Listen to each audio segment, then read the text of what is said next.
Think about how much of your life quietly disappears into battles you were never meant to fight.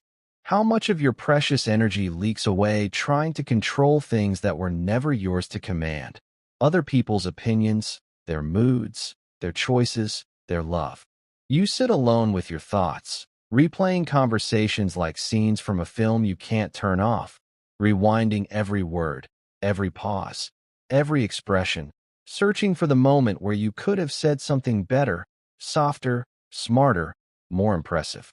You imagine alternate versions of yourself, more confident, more charming, more worthy, hoping that if you had just been a little different, they would have stayed, they would have understood, they would have chosen you. You write messages in your head that you never sent. You practice explanations no one asked for. You build entire speeches meant to defend your heart to people who are no longer listening. You stare at your phone waiting for a reply that might never come.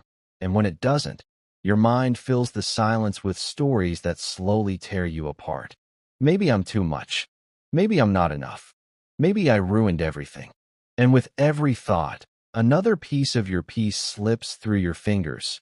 You begin to measure your worth by the speed of someone else's replies, by the warmth in their tone, by the effort they're willing to give you. You shrink your needs so you won't be too demanding. You soften your voice so you won't be too intense. You bend your boundaries so you won't be too difficult. And without realizing it, you start editing yourself out of your own life, hoping that the smaller you become, the easier you'll be to love. It's exhausting because your soul knows the truth your mind refuses to accept. You cannot control how someone chooses to see you. You cannot force respect into a heart that has already decided not to give it. You cannot explain your worth to someone who benefits from pretending they don't see it. No matter how perfectly you choose your words, no matter how gently you deliver your truth, no matter how much love you pour into the space between you, you cannot make someone meet you where they are unwilling to stand. And yet, you keep trying. You keep chasing clarity from people who are already giving you answers through their silence, their distance, their inconsistency. You keep knocking on doors that have been quietly locked, telling yourself that if you just knock a little softer, a little louder, a little differently, maybe this time they'll open. But here's the quiet heartbreak in all of it. The more you chase their understanding, the more you abandon your own. The more you fight to be chosen, the more you forget that you were already worthy of being chosen without the performance, without the proving, without the pain. And the longer you stay in that invisible war, the heavier your heart becomes, the duller your joy grows, and the smaller your world feels. It's not dramatic. It's not loud. It's slow. It's subtle. It's the slow erosion of your peace. And one day you wake up tired, not just in your body, but in your spirit. Tired of explaining, tired of hoping, tired of waiting, tired of begging people to meet you halfway. You realize you have spent so much of your life trying to control the uncontrollable that you forgot to live the life that was actually yours. And that's the moment everything begins to change. Mel Robbins calls this the let them theory. And at first, it sounds almost too gentle, too passive, too simple to change anything real. But it isn't about giving up. It's about finally letting go of a war you were never meant to win. It means when someone cancels plans at the last minute and leaves you staring at your phone, heart sinking, mind spiraling into questions, you don't chase an explanation. You don't beg for reassurance. You whisper to yourself, let them. When someone disrespects you, crosses your boundaries, or speaks to you in a way that makes you feel small, you don't argue your worth. You don't prove your value. You don't stay to be wounded again. You tell yourself, let them. When someone doesn't choose you, doesn't prioritize you, doesn't fight to keep you in their life, you don't compete. You don't perform. You don't shrink or bend or beg. You look at the truth of their actions and you say, let them. Not because you don't care. Not because you're cold. Not because you suddenly stopped feeling the ache in your chest. But because, for the first time, you choose peace over control. You choose your nervous system over chaos. You choose your self-respect over the need to be chosen. You realize that forcing people to love you, respect you, or show up for you is a form of self-betrayal. And in the exact moment you stop trying to shape people into who you need them to be, something sacred happens. You take your power back. Your energy returns to you. Your dignity returns to you. Your life returns to you. And you finally understand this quiet, life-changing truth. The right people will never have to be forced to stay. Here's the uncomfortable truth we spend our whole lives trying to outrun. When people show you who they are, believe them the first time. Not the version of them you fell in love with in your imagination. Not the version of them you keep hoping they'll become. The real version, the one revealed through their patterns, their effort, their consistency, and their choices. If someone keeps disappointing you, keeps ignoring your messages, keeps canceling plans, keeps making you feel invisible, anxious, or small in their presence, that isn't bad luck. That isn't miscommunication. That is information. That is data about how they value you, how they prioritize you, and how they are capable or incapable of loving you in the way you deserve. And this is where most people get trapped. We tell ourselves stories to protect our hearts. They're just busy. They didn't mean it like that. They're going through a lot. I'm being too sensitive. We become professional excuse makers for people who are professionally hurting us. We confuse potential with reality and cling to crumbs of affection as if they are proof of love. But the truth is brutal and simple. People who want to be in your life will make it obvious. They will not leave you guessing. They will not leave you starving for reassurance. They will not make you beg for the bare minimum. This is why let them is not about tolerating disrespect, neglect, or emotional harm. It's the exact opposite. It's about refusing to argue with reality. It's about standing still long enough to see what someone's behavior is already telling you. Let them means let them cancel. Let them ignore you. Let them choose someone else. Let them walk away. So you can finally stop chasing clarity from people who are already giving you an answer through their silence, their distance, and their inconsistency. Because every time you chase an explanation, you delay your own healing. Every time you demand closure from someone who has already closed the door, you keep yourself emotionally chained to a place that no longer exists. And every time you stay where you are not valued, you send yourself a quiet, devastating message. This is all I deserve. But it isn't. The moment you stop negotiating your worth and start believing people's actions instead of their words, something inside you hardens and softens at the same time. You become stronger. You become clearer. You become free. You stop begging for honesty and start honoring yourself. You stop asking, why don't they love me the way I love them? And start asking, why am I staying where I am not loved at all? And that question will change everything. Imagine this. You send a simple message. Nothing dramatic. Nothing needy. Just a hey, how are you? Or a reply that took you 10 seconds to type. And then silence. Minutes turn into hours. Hours turn into an entire day. Your phone lights up with notifications from everyone except the one person you actually care about. And in that quiet space between sent and seen, your mind begins to spiral. At first, you tell yourself you're fine. You tell yourself they're probably busy. They have a life. They have work. They have things going on. But your body doesn't believe that lie. Your chest tightens. Your stomach sinks. And your thoughts start racing like a storm you can't turn off. Did I say something wrong? Did I sound stupid? Did I text too much? Did I come off as boring, clingy, or annoying? Are they losing interest? Did I do something to push them away? You reread your message again and again, analyzing every word, every emoji, every punctuation mark, searching for the invisible mistake that must explain their silence. You start editing your personality in your head, promising yourself you'll be cooler next time, quieter next time, less available next time, just to keep them around. And this is the moment Mel Robbins talks about. She says, let them reply late, not in a bitter way, not in a cold, fake unbothered way, but in a grounded, self-respecting way. Let them take hours. Let them take days.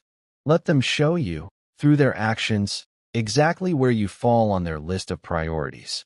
Because here's the hard truth no one likes to say out loud. People make time for what matters to them. Always. Not perfectly. Not constantly. But consistently. And when someone repeatedly leaves you waiting, wondering, and doubting your worth, that's not mystery. That's information. So instead of shrinking yourself to fit the tiny amount of attention they're willing to give you, you rise.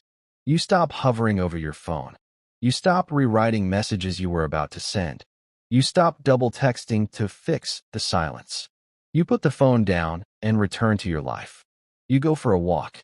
You focus on your work. You laugh with friends. You pour your energy back into your own goals, your own body, your own dreams. You remember that your life was full before they ever entered it. And something powerful happens in that moment. You stop auditioning for a role in someone else's life and start casting yourself as the main character in your own. You realize you don't need to beg for replies, chase attention, or perform for consistency. You deserve communication that feels calm, not confusing. You deserve interest that feels warm, not anxiety-inducing. You deserve someone who doesn't leave you guessing where you stand. So yes, let them reply late. Let them show you their priority. And while they're doing that, you choose yourself. Here's the real magic, the quiet turning point most people never reach. One day, you stop asking the question that has kept you trapped for years. Why don't they treat me better? You stop analyzing their childhood, their trauma, their attachment style, their stress, their potential. You stop trying to decode their mixed signals and translate their silence into hope. You stop begging the universe for someone to finally love you the way you love them. And instead, a new, dangerous, life-changing question rises inside you. Why am I staying where I am not valued? That question doesn't attack them. It confronts you. It forces you to look at your own patterns, your own tolerance for crumbs, your own fear of being alone, your own habit of choosing familiar pain over unfamiliar peace. And in that moment, something ancient and powerful wakes up inside your chest. You realize this isn't about them anymore. It's about you. It's about why you keep pouring love into people who keep proving they can't hold it. It's about why you keep explaining your worth to people who benefit from not seeing it. It's about why you keep lowering your standards just to keep someone from leaving. And when you finally sit with that truth, your confidence doesn't explode overnight. It grows quietly. It grows the first time you don't reply right away. It grows the first time you say no and don't apologize for it. It grows the first time you walk away from disrespect instead of trying to fix it. It grows the first time you choose discomfort over self-betrayal. That's when your standards rise. Not in an arrogant way, not in a cruel way, but in a grounded, self-honoring way. You stop asking for the bare minimum like it's a favor. You stop negotiating basic respect. You stop auditioning for roles in people's lives who treat you like an option. You start requiring consistency. You start requiring effort. You start requiring emotional safety. You start requiring reciprocity. And here's the part no one warns you about. When your standards rise, a lot of people will fall away. Not because you became too much, but because you finally stopped accepting too little. Your life begins to change not because you found better people yet, but because you became a person who no longer stays in places where love feels confusing, conditional, and painful. You leave rooms where you are tolerated. You walk away from tables where you are not fed. You close doors that keep costing you your self-respect. And slowly, beautifully, your entire reality reshapes itself around this new version of you. A version who doesn't chase. A version who doesn't beg. A version who doesn't shrink. A version who knows this one sacred truth. You don't need to be chosen by someone who keeps proving they don't choose you. And that's when everything changes. And this is where it all comes together. This is where you stop fighting reality. This is where you stop chasing people who keep running. This is where you finally lay down the exhausting need to be chosen by someone who keeps proving they won't choose you. Let them. Let them misunderstand you. Let them outgrow you. Let them walk away. Let them choose someone else. Let them live a life that no longer includes you. Not because it doesn't hurt. Not because it doesn't matter. Not because you didn't love deeply, honestly, and with your whole heart. But because you are done abandoning yourself to keep someone else comfortable. You are done shrinking your needs. You are done explaining your worth. You are done bleeding quietly just to keep someone in your life. Let them go. Because every time you hold on to someone who keeps hurting you, you are telling yourself a lie. That this pain is all you deserve. And it isn't. I know your heart is tired. Tired of hoping. Tired of waiting. Tired of believing promises that never turn into actions. Tired of loving people who love you back in half measures. I know it hurts in ways you can't explain. The kind of hurt that sits in your chest when you wake up. The kind that follows you into quiet rooms. The kind that makes you replay memories like prayers you wish would come true again. But listen to me gently now. You did not lose them. You lost a version of them that only existed in your imagination. You lost the future you were building alone. And that grief is real. And that heartbreak deserves compassion. And that pain deserves time. So be soft with yourself. Let yourself cry. Let yourself miss them. Let yourself feel the ache without judging it. But do not let yourself go back to a place that broke your spirit. Do not confuse loneliness with love. Do not mistake familiarity for safety. You are not weak for loving deeply. You are not foolish for believing in people. You are not broken because this hurt shattered you. It shattered you because you cared. And one day, not today, not tomorrow, but one quiet morning in the future, you will wake up and feel something new in your chest. Space, peace, relief. You will realize you are no longer waiting for a message that never comes. You are no longer hoping for an apology that never arrives. You are no longer begging the universe to make someone love you the way you love them. And in that moment, you will understand. Letting them go didn't destroy your life. It saved it. Because when you let them be who they are, you finally become who you were always meant to be.